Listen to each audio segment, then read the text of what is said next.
নমস্কাৰ মোৰ কিচেনলৈ আপোনালোকক সকলোকে স্বাগতম জনাইছো। আজি মই সল্টেড বিস্কিটৰ ৰেচিপি লৈ আহিছো। ওপৰত কালজিৰা দিছো। আহকচোন কেনেকৈ বনাও চাওঁ। নিমখীয়া বিস্কুট বনাবৰ কাৰণে মই ইয়াতে এইটো কাপেৰে 1 কাপ ময়দা লৈছো। এতিয়া যেহেতু নিমখীয়া বিস্কুট চেনিটো মই মাত্ৰ 1 চামুচ দিম। এখন চামুচেৰে আপোনালোকে নিজৰ হিচাপত দিব। অলপ বেছি বিচাৰে যদি অকমান বেছি দিব পাৰে। আৰু নিমখ দিম হাফ চামুচৰ অলপমান কম দিছো। মই আধা চামুচ কালজিৰা দিছো আৰু অকমান আজৱাইন দিম। আপোনালোকে নিজৰ হিচাপত দিব পাৰিব। জিৰাও ইউজ কৰিব পাৰিব। ইয়াতে 1 চুকুট আজৱাইন দিছো। এতিয়া মই এইখিনি ভালকৈ মিলাই লম। এতিয়া ইয়াতে আপোনালোকে বাটাৰো দিব পাৰে। বাটাৰ বা ঘিৰে গোটেইখিনি সানি পেলাই মাৰিব পাৰে। কিন্তু মই আজি ইয়াতে তেল আৰু ঘি ইউজ কৰিম। ঘিটো মোৰ ঘিৰ গোন্ধটো খুবেই বেছি ভাল লাগে। সেইকাৰণে ঘি মাত্ৰ ইয়াতে সৰু চামুচেৰে 1 চামুচ দিম আৰু বাকি ইয়াতে তেল দিম। তেল আধা কাপৰ অলপমান কম। যদি আপোনালোকে গোটেইখিনি ঘিয়ে ইউজ কৰে তেতিয়া ইয়াতে আধা কাপ দিব লাগিব। ময়দা যিমান হয় তাৰ আধা হয়। 1 কাপ যদি ময়দা হয় আধা তেল হয়, আধা কাপ তেল হ'ব। এনেকৈ আপোনালোকে মেজাৰমেণ্টটো গম পাব। এতিয়া ইয়াত মই যেহেতু ঘি অলপমান ইউজ কৰিছো সেইকাৰণে মই তেলটো অকমান কম দিম।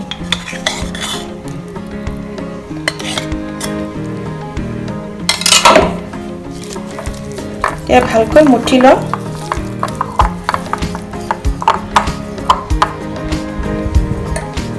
হাতেৰে ভালকৈ মুঠি লওঁ।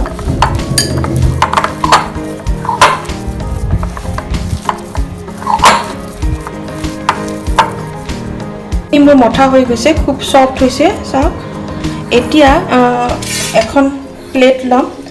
প্লেটখন মই গ্ৰীজ কৰি ল'ম। তেল অকণমান দিম, ভালকৈ গ্ৰীজ কৰি ল'ম। ভালকৈ গ্ৰীজ কৰি ইয়াতে এতিয়া ডিজাইনটো বনাই ইয়াতে ৰাখি যাম। এইফালে কেৰাহী প্ৰিহিট হ'ব দিছোঁ। মই কেৰাহীত বনোৱা দেখুৱাম আজি। এতিয়া নিজৰ কিমানখিনি ডাঙৰ কৰিব নিজৰ হিচাপতে লাড়ু বনাই কিমানখিনি ডাঙৰ কৰিব সেইটো আপোনালোকৰ ওপৰত কথা। মই মিডিয়াম সাইজৰ কৰিছোঁ। এতিয়া চুৰি এখন লৈ ডিজাইন কৰি দিম। অলপ অলপকৈ এনেকৈ আঁচ দি দিব। সাৱধানে থৈ দিব। এনেকৈ গোটেইবোৰ বনাই লওঁ।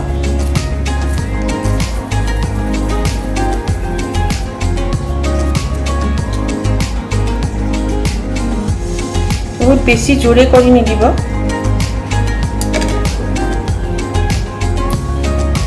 অলপ দূৰে দূৰে ৰাখিব। এতিয়া বেক হ'ব, এইটো ফুলিব অকণমান।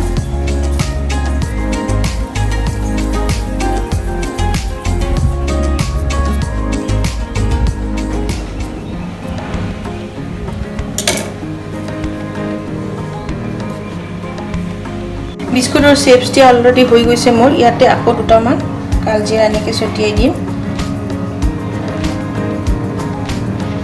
কেৰাহী মই 10 মিনিট হাই ফ্লেমত প্ৰিহিট কৰি লৈছোঁ। আগতে এইটো প্ৰচেছ দেখাইছোঁ, এতিয়া মই কৈ দিছোঁ আপোনালোকক।